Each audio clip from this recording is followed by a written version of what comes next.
Can you talk about how to draw shadow in a drawing? How to draw shadows? Right. It it really depends. It really depends your lighting situation. If you draw a landscape outdoors, a house, a small building, something, a bridge, beautiful bridge, the lights from the sun and from the sky, right? So it's very, maybe very shiny, very bright. So the shadows become very narrow and heavy, especially if the midday, when the sun shines really rich. So the shadows may be very clear and heavy and kind of maybe easier. But the shadows have colors if you draw a landscape outdoor, right? So you need to consider if the shadow looks like bluish or like a purple color even, how do you show it? So when you do a outdoor drawing, you need to consider the local color of the shadows, also the parts under the light, right? Everything has its own texture, its own local color. That's all part of drawing. And if you have artificial light indoors, if you're drawing something in your studio, especially a human figure as your body, as your model, the lights will be more dramatic and more subtle. I mean the details, all the terminators, how the shadows changing direction, it'll be a lot more subtle. So of course you need to do the darkest dark in the shadow part, right? But it's not just suddenly becomes dark. There is a gray area, maybe very bright gray, tender gray, or maybe darker gray, or even more darker and darker and darker until to the darkest dark in the drawing. So it really depends your lighting situation. I was talking about if you draw a figure in a studio, that's how it feels, at least for me. For myself, I do still life more than human figures. I just finished my first figure drawing experiment, which had 20 people in all. I was shot for money to pay models. Actually, didn't able to afford any model during that piece. But I learned a lot from photos, the main character and the audience around the main character. What they're thinking, how to draw shadows with a photo, a black and white shot photo, or maybe a colorful photo. I tell myself that you have to imagine that's a sculpture, a real person in front of you, not just a flat image photo. And I learned a lot because it's almost like doing a master copy. The difference is this is more challenging because it's a photo. You could not do everything you see from the photo. You have to tell yourself that I have to draw better than this photo. This my drawing is not a photo, although it's based on a flat image. So in this situation, you need to recall all your knowledge and all your memories when you actually drawing with a live model, vivid real situation. So that requires a huge amount of fundamental training until you could work with a photo as your foundation. As I do this piece, this is a fabric study. If you could show the main part. Could you turn to the TV? Yeah, that is the setup I arranged on a bed. the lighting situation is so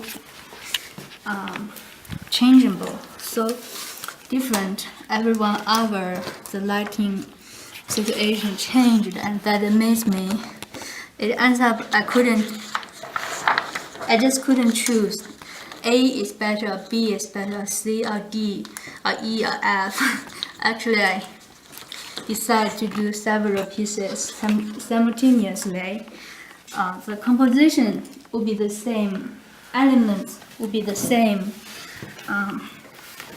but there's difference, the lighting situation is different, and the mood is different. I couldn't tell you how difficult it is to draw a fabric in a winter afternoon lighting situation, but that's amazing, I think. And sometimes I look at the shadows on the wall, the window frame's shadow projected on the wall, and it looks like slightly waving because the lighting situation, the shadows kind of moving a little bit, like it's breathing, and it looks brighter for a while and then darker for a while, and that's a trick from the sunshine and the wind. But that's very, very beautiful. And I can share you a very interesting experiment I had. I was doing a cast drawing in a cast house at my former school. There were about 5 different lights on the ceiling. So the sculpture has 5 layers of shadows overlapped together, and each one has a different gray range, that like a family color. They are merged together, part of the shadows merged together, and then they separated from each other. But they are so amazing if you draw 5 shadows overlapped together, and with the sculpture in front of it, it's very, very beautiful, because the sculpture will looks very solid, a metal solid thing, a clay sculpture, a plaster sculpture, stone is stable and solid, big mass of something very strong, stand there, don't move.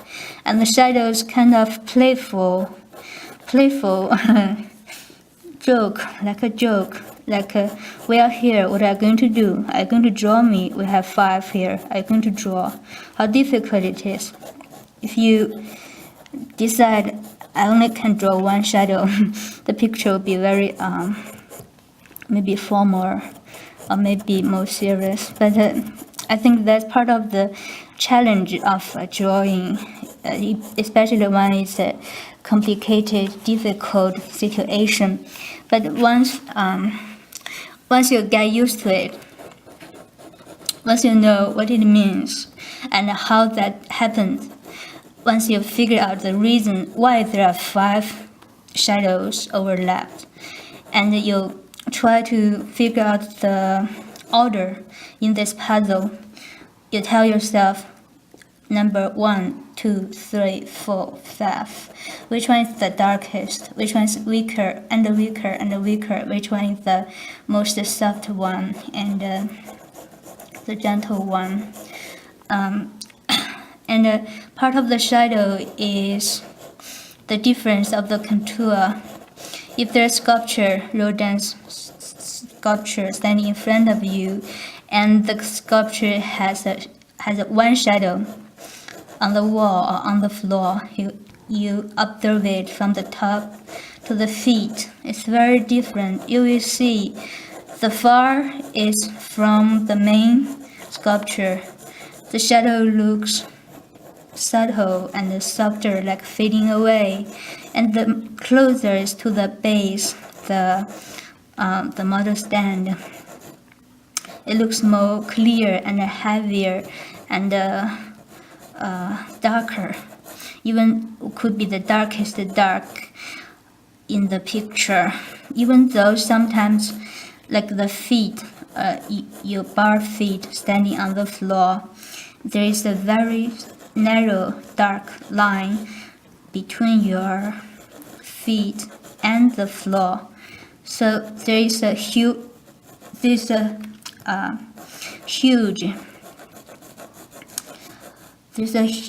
there is a darkest dark shadow in the picture, but that looks like a line. But you should tell yourself that that line cheats you. That line doesn't belong to the foot, belong to the feet. Not like that, because the feet standing there, so there's a tiny space, like here. I show you an example. Could you show this? There's no line at all. This is my drawing paper, and this mounting board here as the base, because there's a space here, so you can see a very dark line shadow here, right? But it's tricky and it's not real, and you could never tell yourself that this shadow belongs to the drawing paper. No, that's not real. So when I'm trying to analyze what the shadow means, I try to be sober and liquid. How to say that word? I try to analyze how it makes sense to me first. Another thing about shadows is it's not just you just do this without shape, without direction, or without changing from the brighter range to the darker range, without being eager to it. You totally lost it, because the shadow always has a shape. It's the shape of the sculpture, but deformed, and in an interesting way deformed shape of the shadow. Also, there's a direction that's just opposite to the light. It's the light coming from your right hand, and the shadows will go to the opposite direction. And you need to consider the length of the shadow and the length ahead of the model of the sculpture. How long should it be? The difference. That's all part of the composition. Also, you need to consider, even you do correctly, how long the figure should be and how long the shadow should be. Even though you do it correctly, you also need to consider the narrative, the negative space.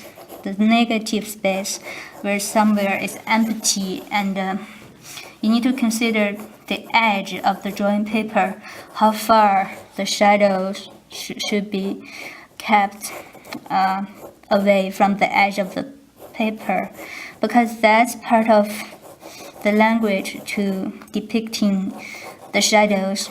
My personal habit is I prefer leave more space after the shadows. So the shadows, you imagine there's not the shadow, that's sculpture falling down. You imagine that's a living thing there, like rain shadow by that lovely artist.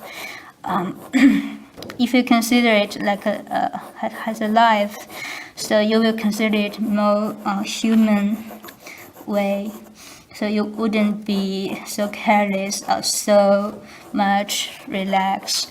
You'll take it with more eager and more care. That's very touching. And another interesting example is that when you draw a very soft, very fuzzy fabric, the shadows becomes more softer, and you couldn't find a darkest dark in the picture at all as usual situations, because everything is so soft and so gentle. So in this situation, in this kind of situation, how do you deal with the shadows? I think you better just forget about it. Just trying to follow the changing directions of the strokes of the fabric itself. It will tell you how it turns. And look at it like an architecture, like a mountain. Forget about it, it's a fabric. Just make it a lot more abstract. And consider the situation, only the fact itself. What's the fact? The light and shadow, and how the lighting change the edge of the shadow, which is the Terminator, someone told me. But I learned Terminator, you could say it's the edge of the shadow. You also could say it's a wall. It's a wall between the light part and the dark part. And this wall could be very thick and very thin, and it could have an irregular shape until it totally turns to dark. So you need to consider that as part of the shadows. And the tools you use for the shadow makes the picture very, very different. If it's a very dark charcoal or chalk, it could very fast and efficient, and it could be dark enough and like a dark night, you couldn't see your fingers. But if you do with a gentle mechanical pencil, like this one is H mechanical pencil, you need to work on it maybe 50 times, 50 layers of cross-hatching from different directions. What's the difference? If you use chalk and charcoal, it's efficient and a lot more faster, and it could be super strong, super powerful, and you also could show the subtle changing of the shadows. If you have practiced enough, you can do it very well. But for me, I'm a slow person, and I enjoy showing the light a little bit by little bit by little bit, build up the volumes and build up the shadows a little bit by little bit, and they could never be separated. I used to read an interesting story, a small novel, said a person. An interesting story about shadow. There's a man, he went to a forest in North Europe, a small beautiful country with a lot of forests and woods and trees, and he lost himself in one of the woods in a mystery place. It's so amazing, and he lost his shadow. He couldn't find his shadow anymore because some moment the shadow ran away from him, and kind of sad, but it's an interesting story. And then man looked for his shadow everywhere, and until he found it. It's already still the same shape of himself, but it's already be a stranger to him. I wouldn't go with him anymore. That's a very, very interesting idea, because I never thought of man and his shadow could be separated, and the shadow could have independent situation, like how to feel and how to be aware of the environment.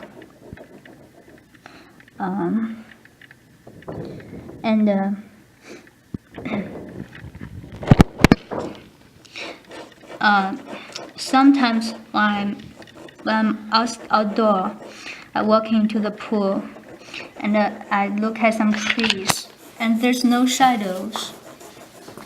on the branches or on the leaves, some shadows on the ground, of course, but sometimes the shadows disappear and the object, the trees, becomes very simple existing situation. It's hard for me because if I'm if I'm put into a place, a space without any shadow situation, I'll be lost because drawing based on, for me, drawing based on light and shadow situation, I couldn't imagine how life would be if there's no shadows.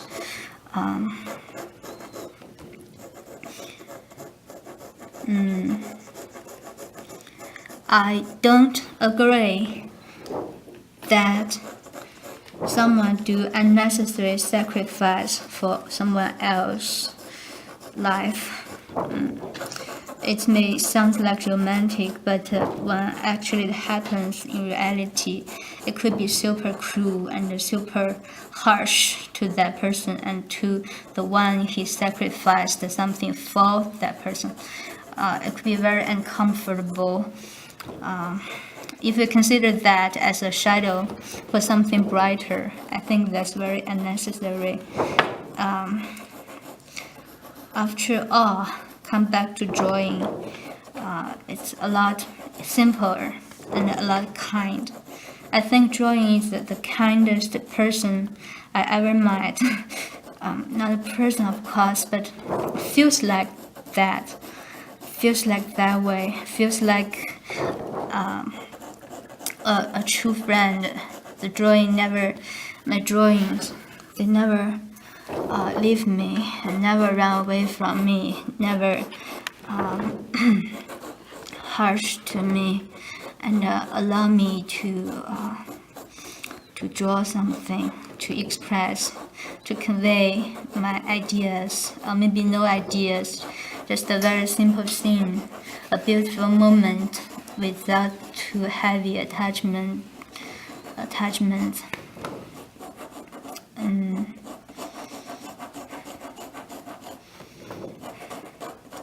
What I just say.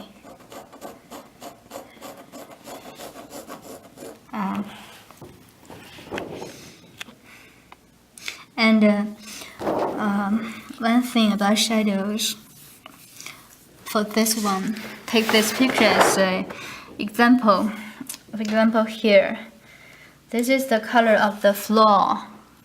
The color of the floor and shadows on the floor would be super dark, and you may say it's a shadow, correct, right?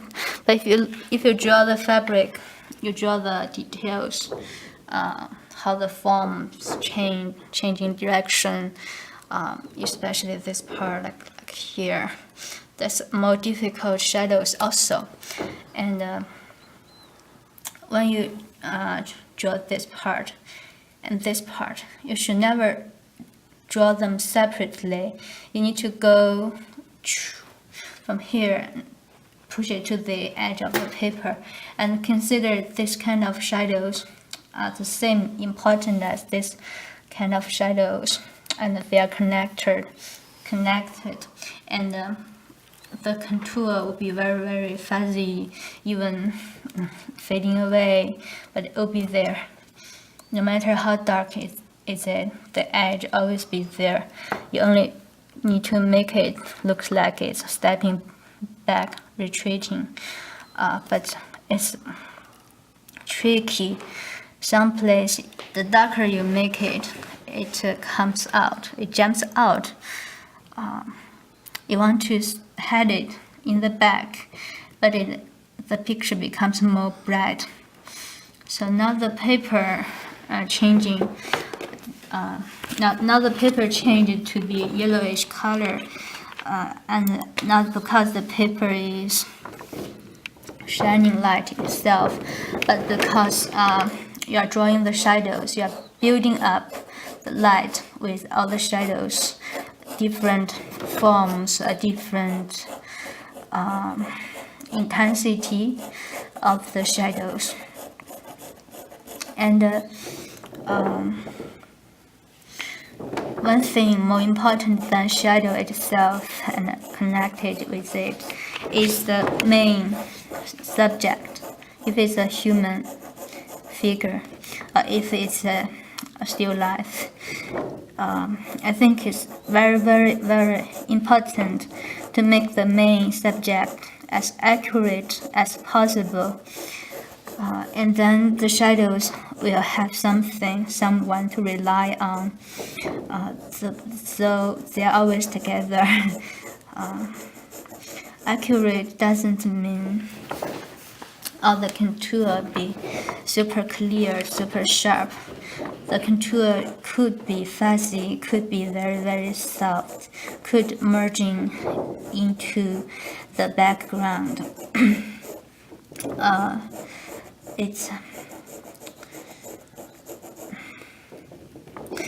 I remember one day I emailed a friend of me. I asked him what's drawing, and he said it's shape.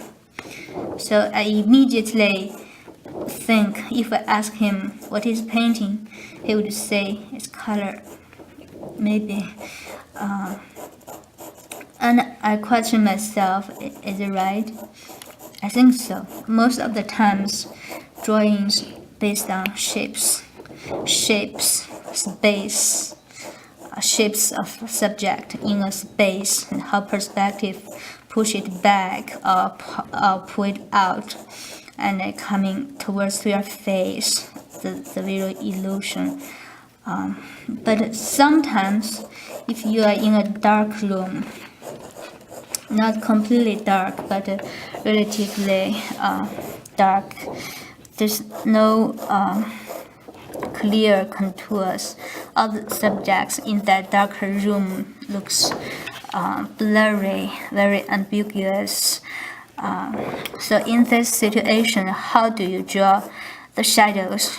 Even you couldn't see the shadows, like everything a lot darker than usual situation. So what do you do?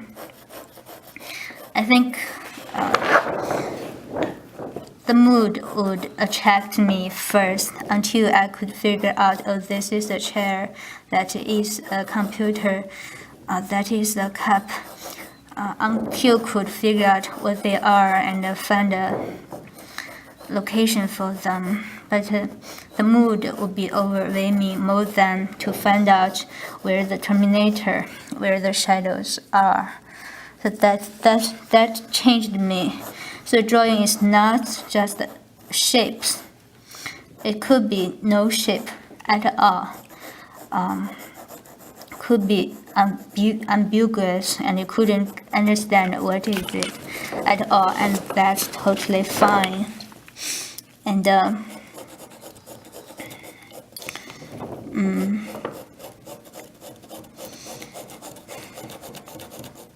I just forgot an interesting idea just crossed my mind after I finished that sentence, and that idea escaped.